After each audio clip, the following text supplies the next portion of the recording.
So yeah, let's invite everyone up. So we have Chad. He's the CEO founder of Whinstone. Yeah, hold it. No. I'm the executive vice president and chief commercial officer of RIOT Blockchain. Thank you. As of this week. Maybe I should just have you guys introduce yourselves. We'll just have them introduce themselves. Yeah, wherever you want, Parker. Wherever you want. We have another chair for you over there too. We'll get you guys over there. Yeah. So this is it's not a fireside chat, it's a minor side chat. Yeah, somebody's gonna get warm. Yeah, it probably feels good. It's a little chilly. Wherever, yeah. Test. Yep. Yeah. Weird looking mic.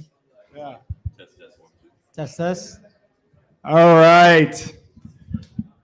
So, okay. I really just want to start off because it's on the top of my mind here. We have one S9 here. Okay. One S9. Chad, how many S9s did you start with? I started with one S9 in, I think I turned it on December 29th, 2017. I went from 1 to 3 to 6 to 33 to 100 to 600 to 5,000. Then I went to Rockdale. Yeah. What happened at Rockdale, Chad? Yeah. But I think what's really important is differently that anyone can do what I did. Any one of you. I was broke. I had no money. I had to raise capital. I had to sell my soul, give 99.9% up of everything I had, risk everything. And I did. I signed a letter for some company that loaned me the money that said, when I go bankrupt, like literally, it's like, when you go bankrupt, you will work for us until you pay us back. I'm like, sure, I'll sign anything. And so I think that's what most people don't do. I was just going to say, not everybody can do that. Yeah, most people won't sleep on a couch for 17 months in your office and refuse to go home because I didn't want to be comfortable. All right, so I'm sorry, I'm a bad moderator. So we have the vice president of... I'm the executive vice president, now chief commercial officer of RIOT Blockchain. Got it, because RIOT acquired Whinstone about a year ago, correct? RIOT acquired Whinstone on May 26th of 2021. All right. Now, Mitch, if you want to do a little introduction of yourself here. So I'm a mining analyst at Compass Mining. Just do research and write and do some content as well for Compass. So, let's go, Mitch. So humble. Let's go. I'm Parker Lewis. I'm the head of business development at Unchained Capital and help organize the Bitcoin Commons. Hell yeah. And I'm Michael Schiltz, and I am CEO and co-founder of Lion Shield BTC, trying to work my way up to being like Chad here. All right. So I really just kind of I do want to start with you, Chad, because I find I think we really need to take a little bit deeper dive into your story. And again, what's at the top of my mind is the recent event in Rockdale, Texas, about an hour northeast of here, right? Where the Whinstone facility is located, and kind of let's say the economic impact on the community and what you guys are trying to do through mining currently. It's interesting that a lot of times if you ever hear me talk, I talk about Bitcoin as a widget. I always say, put the widget on the side. Let's not talk about it for a minute. And because you have to scroll back in your head in 2018 when I went to Rockdale and I convinced these people, I convinced Alcoa to provide a lease. I didn't have all the criteria necessary. And I had spent more time trying to convince people that we actually could accomplish it. And I decided along the way that if I just stopped talking about Bitcoin and I started talking about the things that actually people cared about, and I know that sounds funny when I say that in front of all of you, but it was job creation, sales tax revenue, economic impact, and future community improvement. And I only focused on that, and two things came from it. The greatest personal, feelings of watching people's careers change, doing things in a community where, playgrounds didn't have lights. And I was like, well, lights can't be that much, right? How come you don't have lights? Fixing dog shelters, buying the police department's canine to find the elderly that get lost, because that's a problem in rural Texas. They don't have the resources to have canines that find missing people. Like having the opportunity to do the things, and I always say, then I go, let's go back to the widget for a second. Bitcoin did that. Like if you don't like it, or you don't understand it, or you can't get your head around, or it's like, you know, imaginary money. Well, Bitcoin did all of those things. And then I started noticing that the more that I thought about it for a second, is like, you know, a kilowatt is created of energy and it evaporates in a nanosecond if it's not used. And Bitcoin is the only thing that takes an electron and stores it and gives it a stored value for the future. And so the people that are, you know, I have a whole fan club called the Chad Harris Haters Club, because we use so much energy and we do all these bad things. And I'm always like, we're the only ones that are actually storing energy that you can use at a later date that has value in the end. And so I think those things are really important. Yeah, and yeah, absolutely. And I want to segue, taking that energy, that jewel of energy, right? The proof of work. Work requires energy. Ain't nothing free. Like, ain't nothing free, okay? Whether they want you to believe it or not, it requires work. And like Parker, you know, maybe we can talk a little bit about high level proof of work, Bitcoin mining, the value of that. Yeah, sure. So one of the things that probably about a year ago, I was driving down to Houston and was just going down for a meeting and decided, hey, we're going to kind of help blow up the Houston Bitcoin meetup, because Houston's the energy capital of the world and energy is core to securing the Bitcoin network. But energy is also strategic to Texas. And that when I think about kind of proof of work at the highest level, a lot of times the Chad Harris Haters Club, where they see a 700 megawatt mine and they say, hey, we're just wasting all this energy.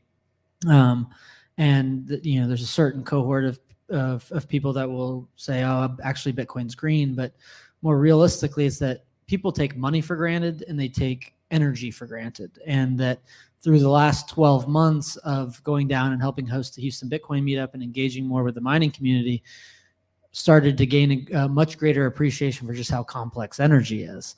And that I think the proper response on the Bitcoin side is that if people don't understand why Bitcoin is valuable, or why someone would need a form of money that can't be printed, they will never understand the energy or the justification for the energy that secures the Bitcoin network.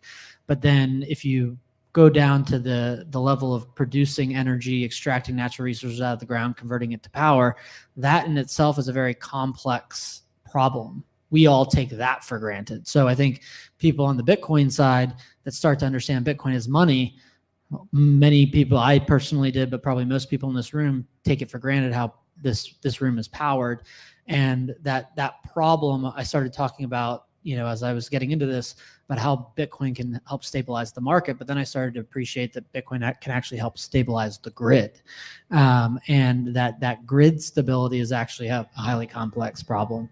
And that, you know, Chad did a video, I think it was yesterday, talking about how RIOT was going to be shutting down when ERCOT, which is the operator of the Texas grid, needed it or required it. And that when you think about how energy demand troughs and spikes, that shutting down a massive power plant is a big ordeal, hugely or seriously inefficient.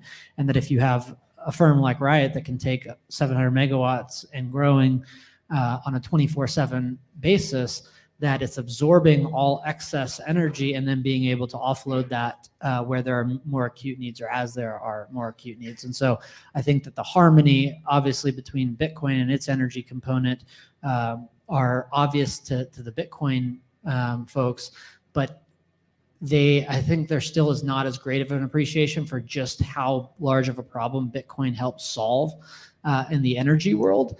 and that as more people do, they will gain a greater and greater appreciation for both money and energy and the symbiotic nature and relationship between the two. Yeah, 100%. Yeah, that's something, again, that isn't fully well understood. So from like an industrial perspective, like large scale industrial mining operation, the effects they can have on the grid are like profound. And now, Mitch, I'll kind of loop you in here. So Compass does like hosted mining. So like anybody can mine, right? And there's like some caveats to that, but effectively Bitcoin mining from like an energy perspective, but then there's also the perspective of like securing the network, like distributing the hash rate or having it to where, people are mining, even if they're not like a big organization, a big company. And then from that aspect, I know you've kind of talked a bit about how the Bitcoin miner is almost like a real estate. It's almost like the real estate because it can generate cash flows. If you want to kind of touch a bit on that. Oh yeah, sure. So I think the idea that Michael was just talking about is comparing like Bitcoin mining as like an investment sort of thing. So if you're taking and you're comparing it to whether you're putting money into real estate or you're going to put money into Bitcoin miners, you're purchasing real estate. Real estate is the asset, and then there's cash flow if you're renting out your real estate.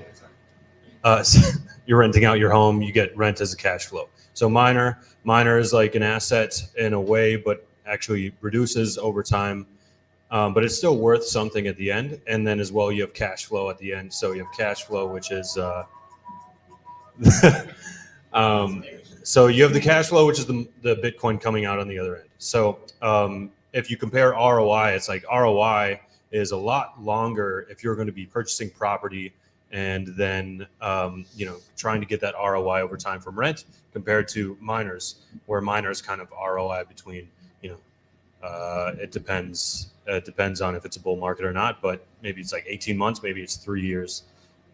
So I think there's kind of like a big gap to fill where there's a lot of home miners, and maybe you've got a home, maybe you got a place you can plug in your miner. And then there's large miners where, like, Chad over here, where they're doing, huge facilities, but there's a huge gap in between, and Compass kind of like fills that gap where it's kind of democratizing mining. If you're in an apartment and you want to contribute to the network, you can plug in and go to a co-location facility and do it that way.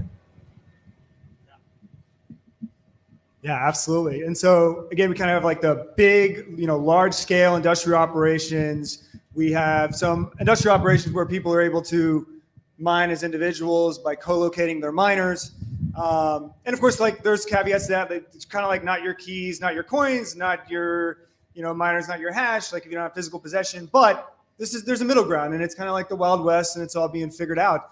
But then we have Michael here with Unchained Cap, and you're looking to kind of have like a smaller industrial scale mining facility that really brings it to the community on a different scale than like say what RIOT is doing. Yeah, I would say that first off, you described it well. It's market segmentation, right? And back to what you originally said, and Chad said, anybody can start. I started with one of these in the garage as well 2 years ago. I bought it on eBay for $150. I figured out how to do it, proof of concept, and then I took some more money and invested in some more. If that's your retail market, then you go to the commercial side. So you step up a little bit and you start measuring in petahash instead of terahash.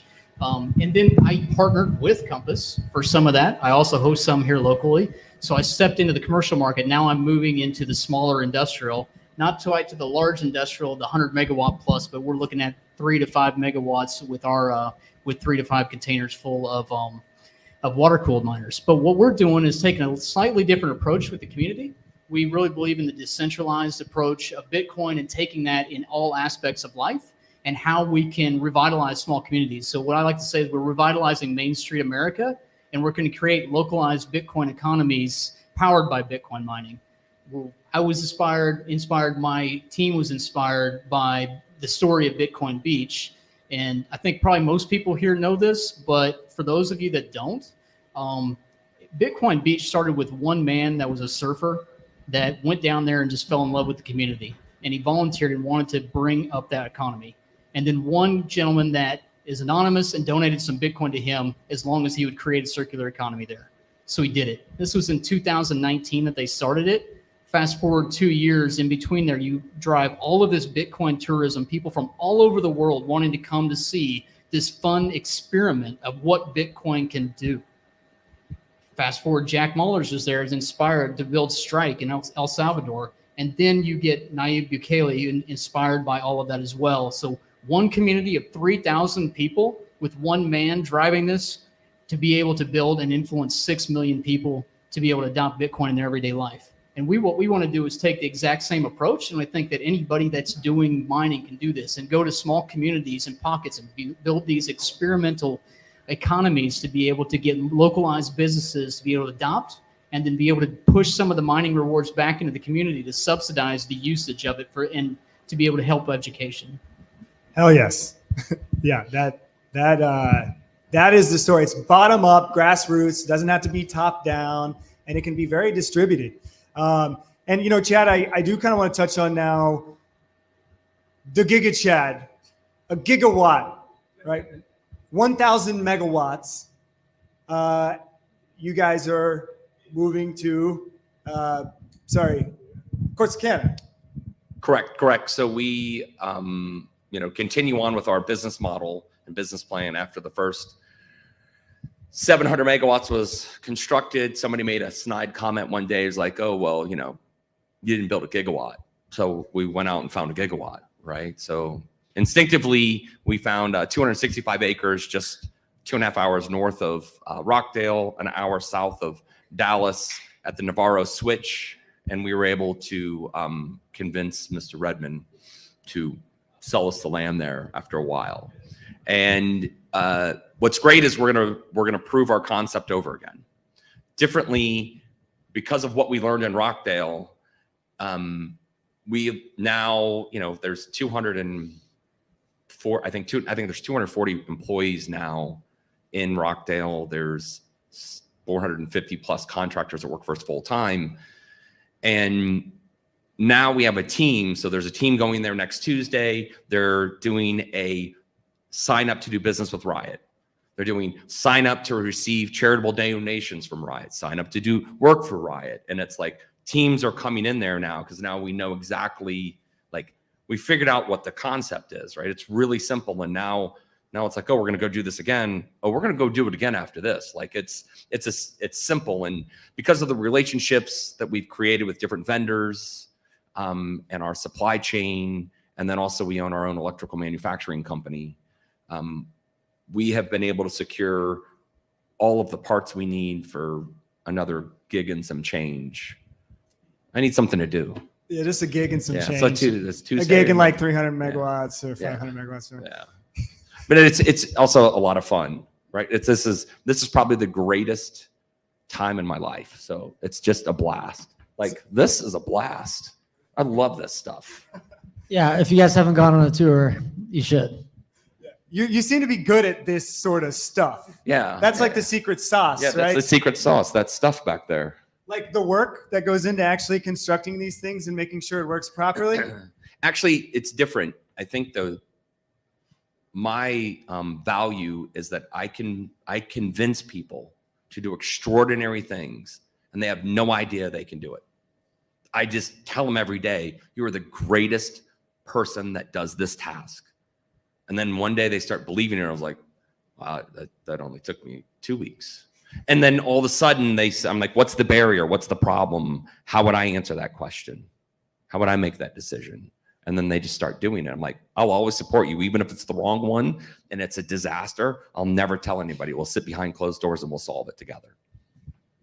Yeah. So, I mean, I know you touched on it just a little bit, but I could maybe tell a story, but you could tell it better. The Alcoa plant. Rockdale's a town of 5,000 people. I think it was at least 10% of their jobs were from that plant, and it was effectively shut down or whatever. You roll in there, and if you want to take it from there. So I think, so there's, when we came to Rockdale, there's 5,504 people on the little sign that I would drive by every day. And when Alcoa shut down in 2005, most people don't really know this real story behind it. So in 2005, Alcoa and Luminant, which was across the street, the power plant, were in a disagreement with one another, and Alcoa had to pull power off the grid. The power price went insane, and there was like a 48-hour window where they burned through about $60 million in cash on power, and it was like, shut the place down, shut it down immediately.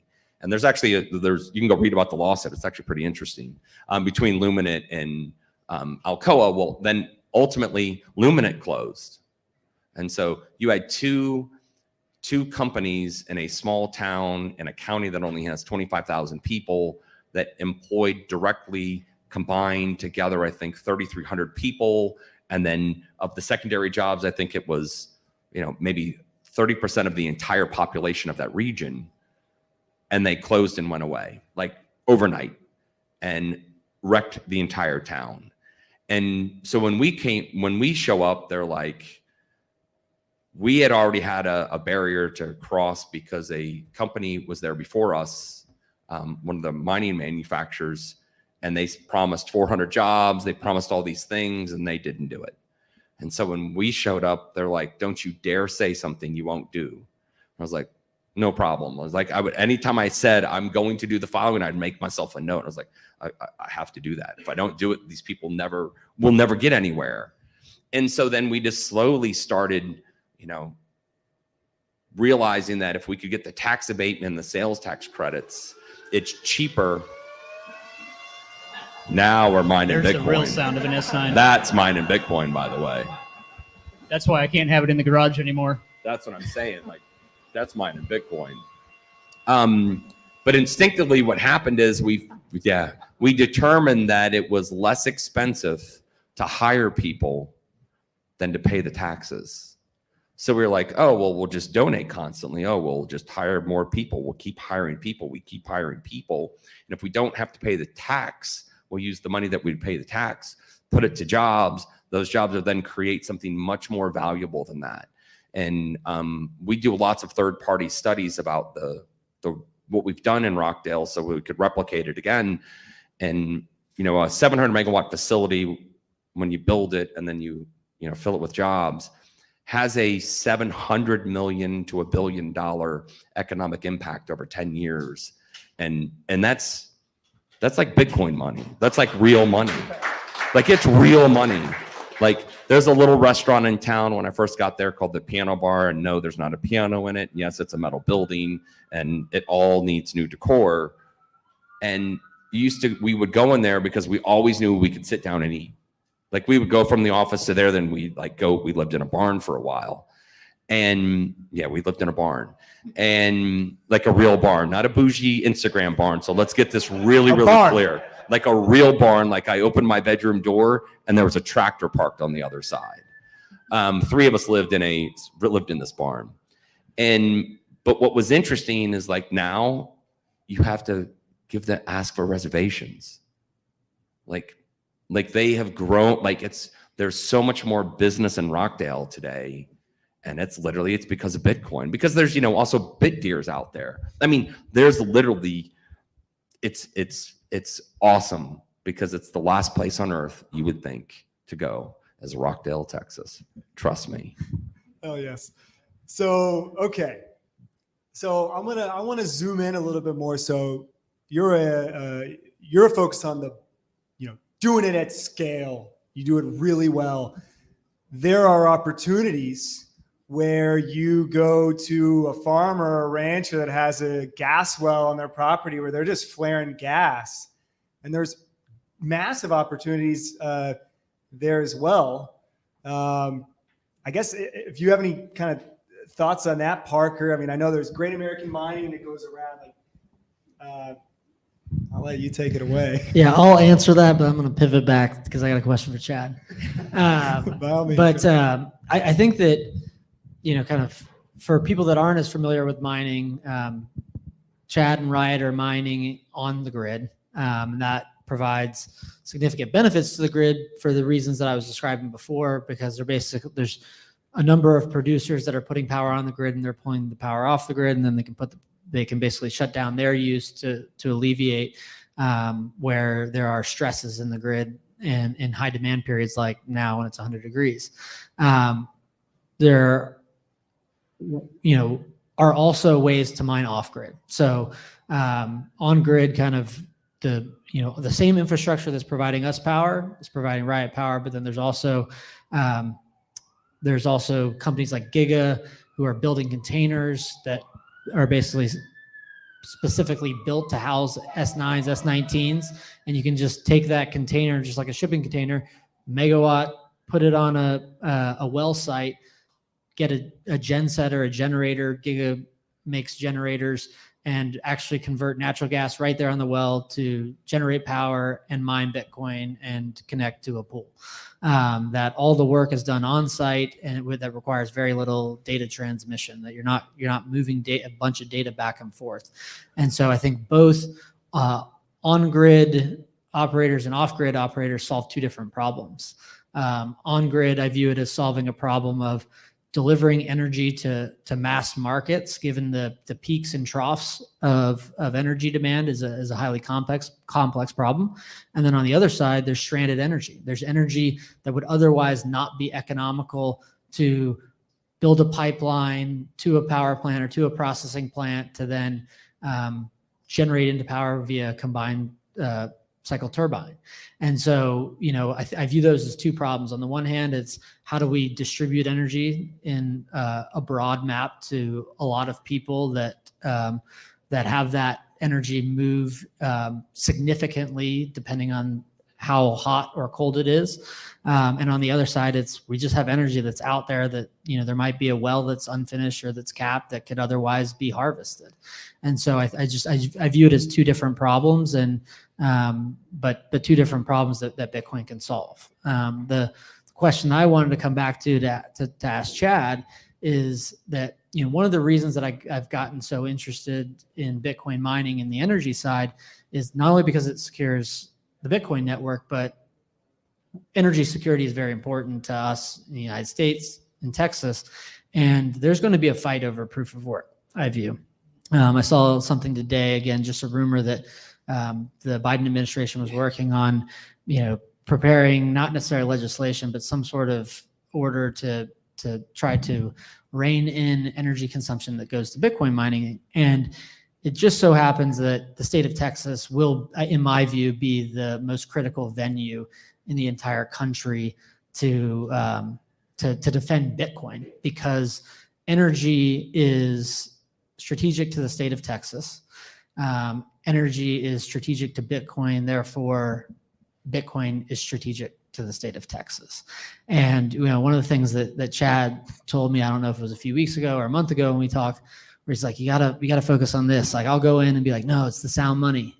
Sound money. You gotta understand Bitcoin for the sound money. It's like, no, this is real infrastructure. These are real jobs. This is real tax revenue.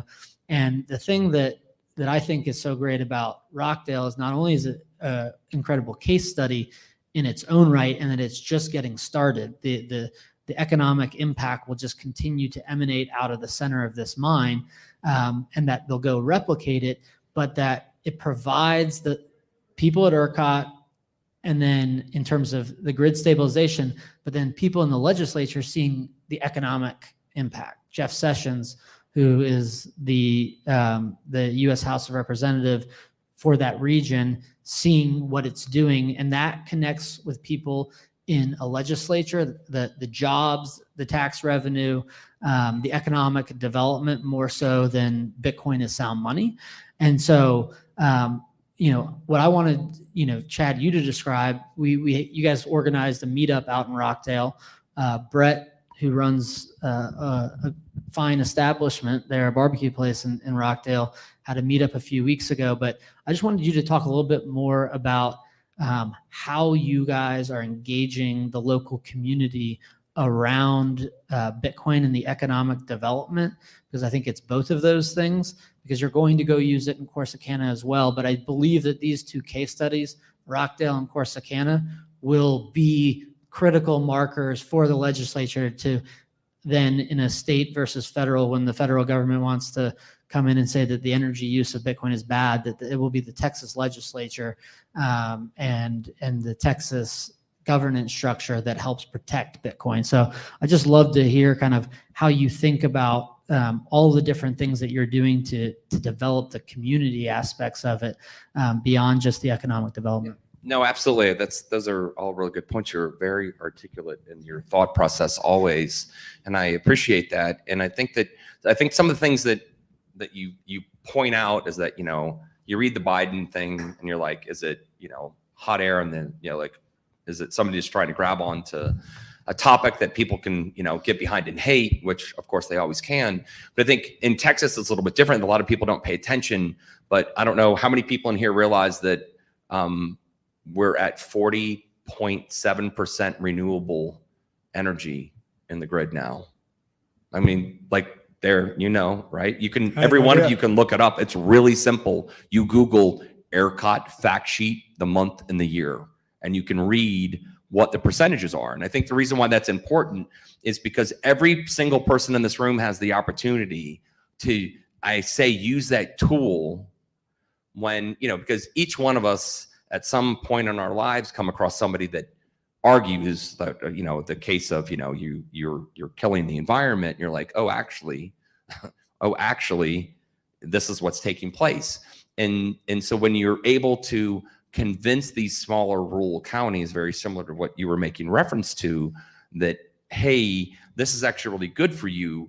And then so through our team in California, they developed let's do a Bitcoin meetup at Brett's Barbecue. Brett's is on like the top 25 list in Texas, and just actually, he's the only Bitcoin mayor and a barbecue owner, right? So that accepts Bitcoin. Yeah, that accepts Bitcoin. He literally got sick and tired of like small town politics. And I remember he sent me texts. He's like, I think I'm gonna run for mayor. I was like, well, you might as well. And he like walked across the street and registered. And he's like, I can know, you know, I'm a citizen in Texas. I can't sit here. And then when I was like, hey, I really think you should do this, I really think you should accept Bitcoin. There's this event that RIOT wants to do. And of course, we're going to use this technology that make it happen. And he was like, yeah, I think it's something I need to do. I don't really understand it. I was like, you don't need to understand it. It's that mindless. But what's important is, I'm like, there's huge communities that will come in and support you. And then I remember, like, I walked in and he was like, he's looking at it on his like app or his phone or whatever. He's like, man, I have Bitcoin. I was like, I have Bitcoin, and these people, I gave them barbecue. And I was like, literally, that's how this happened. And so what's interesting is that, because now he's going around saying, hey, I'm accepting Bitcoin. And he's like, hey, I'm accepting Bitcoin. It wasn't as hard as I thought it was. And it was easy for people to do. And so what we're starting to see is, you know, like, you know, Sessions, I spend a lot of time with him. I spend a lot of time with any government official that'll listen to me. Like, they say I'm coming on a Sunday at 10 p.m. I'm like, I will be there standing there with you. Because ultimately what happens is with Sessions, he walked in, I don't know how he originally got there, but if I'm not mistaken, the county judge was running for re-election, and he was going to, I hate to say it, he was going to lose because he was older and like a new young guy. And, you know, like the new young guy had all the friends. And so Sessions had come there to support him, and he walks in the building that has the immersion behind us, wherever it is in that video. And he looks around, he's like, who are all these people? And I was like, those people, those are voters. And literally it was like, in his head, he was like, let's make a video.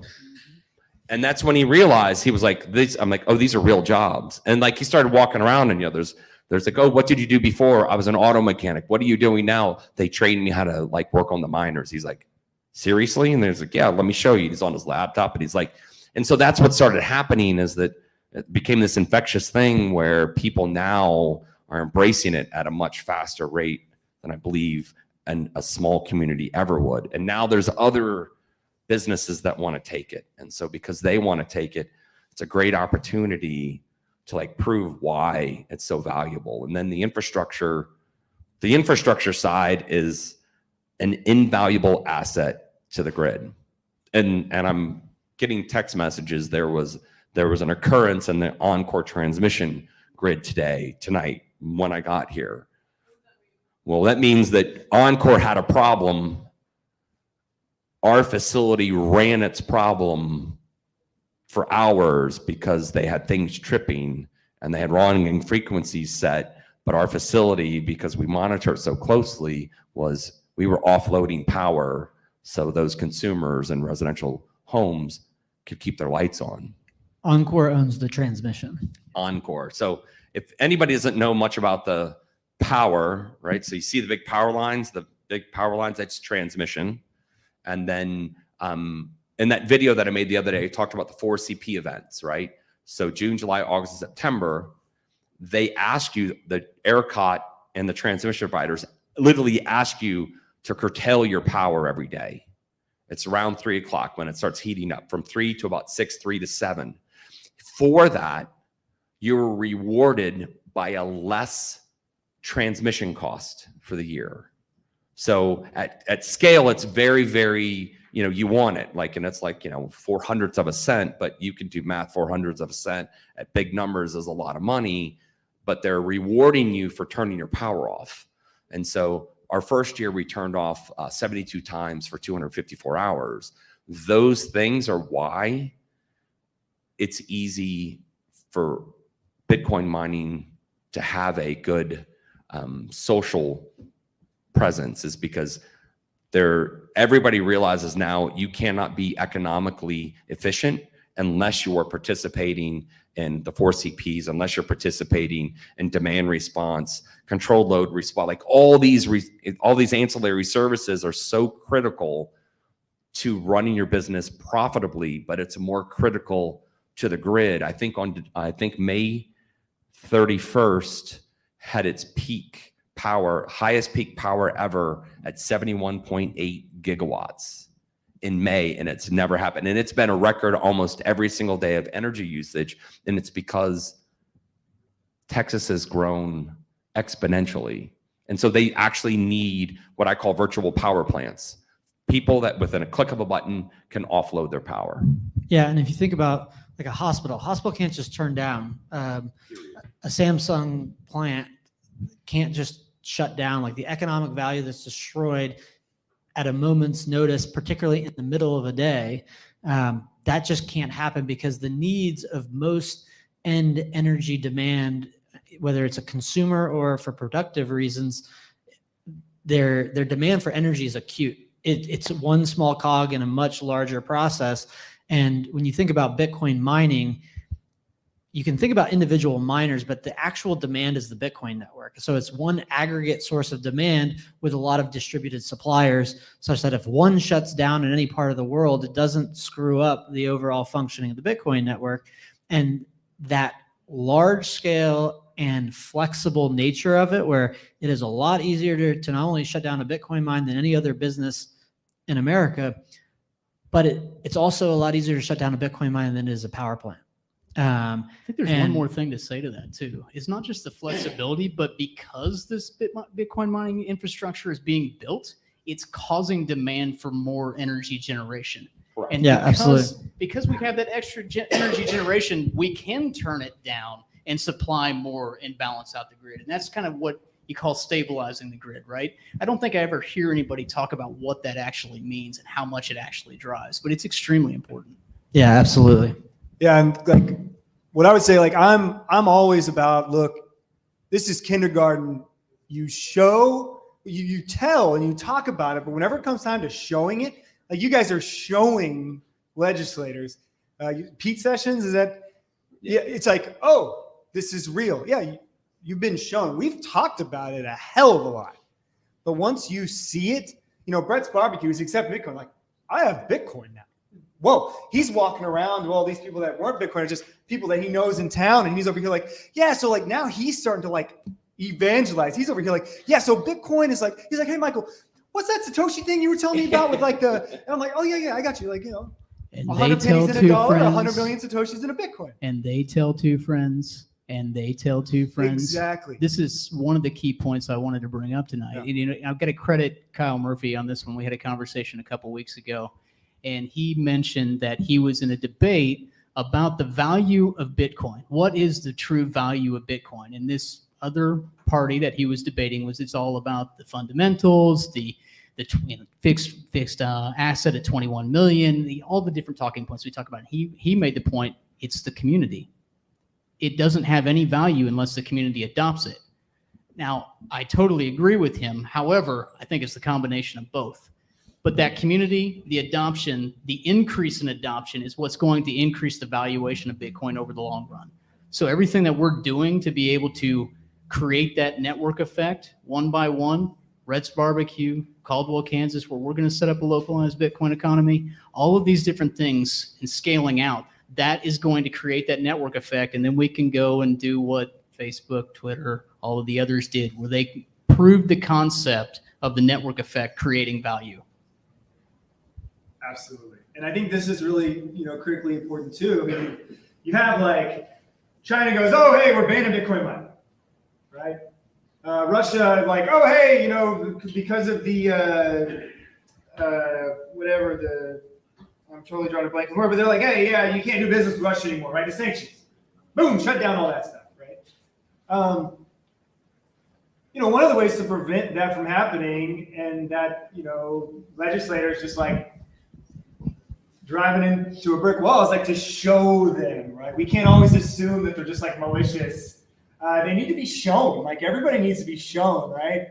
So that's just kind of my 2 cents. I think what is happening here now with businesses accepting it and you making a tangible impact at the local level through Bitcoin mining, both on the grid and then a social impact and a community impact, that's driving productive legislation, let's say. You talked about, I can't give the stats, so you're gonna have to give it, but in that period after the COVID lockdown, what the tax revenues were in Rockdale, like year over year when all other economic activity was collapsing. So it was interesting because like I tracked it like on a regular basis. Some of the things that we did, because I became friends with all these people that own these businesses and the restaurants and whatnot. And so I was like, well, I always ask myself in the third party, I was like, well, what would Chad Harris do? I was like, I'm going to take full page ads out for every restaurant that says, here's how you order from them. And I called restaurants like, do you have a website? I don't have a website. I'll get somebody to build it for you. Do you take orders online? No, I don't take orders online. I'll get somebody to teach you how to take orders online. And do you accept Bitcoin? Yeah, I didn't look. It's baby steps here. If you don't have a website, it's like baby steps here. Like they can barely read text messages. I know a guy that can help. Yeah, exactly. And so like as it went along, all of a sudden, like I started tracking the sales tax revenue and Rockdale. And in like the worst month, because I tracked like all the surrounding ones, and the worst month, towns were down like 50%, and Rockdale was up 25% over their best month ever. And then I was like, interesting. And we were buying tons of stuff, so that always helped. But I tracked it for about 2.5 years, and they have been never less than 15% month over month over their best months, and the county has been 54% month over month. And it does help if you're buying $30 million worth of stuff, right? Every month, just stuff. But some of that stuff never gets taxed because of where we are. We're outside of the county. Only some of it gets taxed.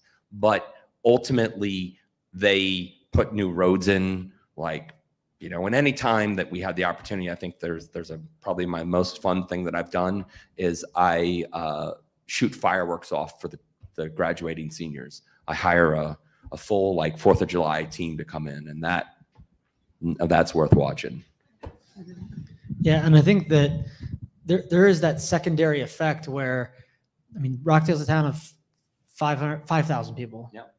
240 full-time employees around that area, about 300 to 400 contractors. Yep. And if you think 700 people in a 5,000 person town, and they may not all be in the town, but they're in the surrounding area, that those jobs are real. And so there's one side of it, which is how it is perceived around the state and in the legislature and what that will mean and the economic development. But then as it relates to the town itself, that even those that aren't employed by RIOT are seeing that, hey, all like my neighbor down the street, they're employed by RIOT and they're a Bitcoin miner. And then when they see Brett's Barbecue, now the mayor, accepting Bitcoin and a bunch of people coming in from Austin and Houston to support the local community, they're inclined to say, maybe I should look into this as well. And that I don't necessarily understand Bitcoin, but this Bitcoin mine is revitalizing this small town in Texas. And then the next community, the Corsicanas, the Chad Harris hate list is getting smaller, but when they can see that case study, then they will be less resistant to say, build a gigawatt mine right in my town, because I saw what happened in Rockdale. And if Rockdale was hard to convince, they have actually seen it, and they might still get pushed back and be concerned, and it's still always new. But those case studies become really important, not just to use to go to the state legislature and make the case there, but for other cities to say, yeah, we're open for business too. Bring your next mine to our rural community. You touched on something that I forget to talk about all the time, and I think it's important because it's the secondary. It's called the secondary benefit. So in 2020, at the time we were still really Whinstone, we won the state secondary benefit award for economic development. And ultimately what that means is that, if you have a net effect of 700 to 900 people that you are directly employing and or through contracting, you create 2,305 additional jobs. Your payroll, our payroll is $10 million a month. $10 million a year. That payroll has a secondary benefit in that area of like $38 additional million.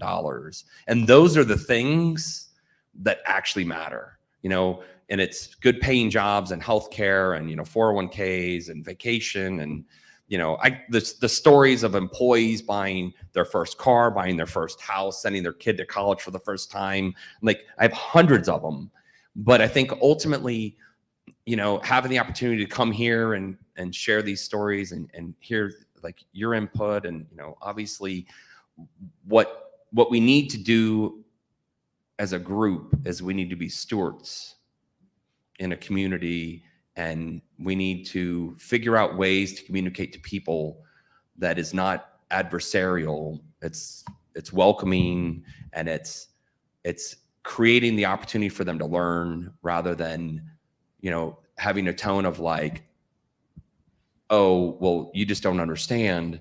But if you can find the way to bridge those gaps, this industry will be the industry, to work in, the industry, that changes the world, which it already is, and the industry that everybody wants to be attached to.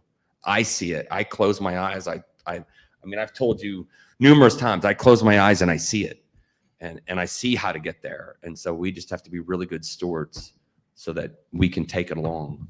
Yeah, and the really beautiful thing about that is that, like, different Bitcoin miners, even though they're competing, like, they are working together to secure the network and now empowering communities, right? That's the interesting thing about Bitcoin, is that, yes, it's competitive, but it's not competitive. Like, we're all mining Bitcoin and they're making Bitcoin, and the Bitcoin network is distributing that Bitcoin every block that gets mined, but it's making the network more powerful, more secure, more robust, while simultaneously, again, building out the grid, giving people energy or more energy than they would have otherwise had, not just in the United States, not just in Rockdale, all over the world, right? So I think it's probably, we could talk all night. It's probably about time to kind of wrap it up. If you guys have any closing thoughts, like, take it away. I got a closing thought. So if you take the blueprint of what Chad's doing and you extrapolate that out to like all the aluminum smelting plants that are closed down across the United States, maybe across everywhere else, and you start building out those communities, and you spend more than 10 seconds reading a headline that says Bitcoin consumes too much energy. Bitcoin is then revitalizing the communities. It's then creating a new way in which you can load balance and create a more secure grid. And then on top of that, it's actually allowing people to own their own money and own their own property. So I think it's bigger than just the headline that says Bitcoin consumes too much energy. And I think I appreciate you guys That's a good point. contributing to that. Yeah, I guess just to wrap up, I would say, I think Chad's point about being a good steward couldn't have been more spot on, and that we'll often joke here in Austin about how it's a half truth. It's true actually, but that Austin's the Bitcoin capital of the world, which it is. But we want Bitcoin everywhere, and that it's important that we support not just our local community here in Austin, but also the local communities around Central Texas, around the state, other parts of the country, other parts of the world.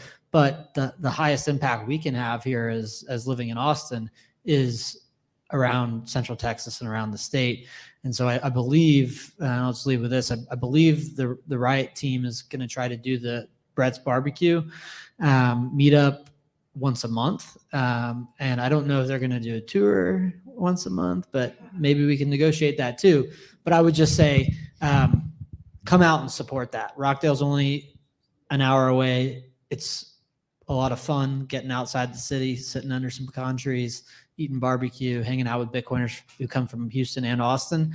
And we'll continue to help that community embrace Bitcoin and move it forward and meet a lot of great people and help advance Bitcoin. I'll leave you with this. Using energy is good for our world. That's it. Not one single person would be standing here if we were not using energy. Not anything you wore, how you got here, the lights, the food you eat. Energy usage is great for our economy and great for just everything. Yeah, for humanity. Spoken like a true Texan. Hell yeah. I think I have two thoughts. One, real quick, anybody can do this. You guys saw. Pick one up. They're not that expensive. Get one and try it out, test it out. Anybody can do it. Number two, the network effect is real. So everything you learned tonight, if you learned anything from us, tell two friends. All right. Hell yeah.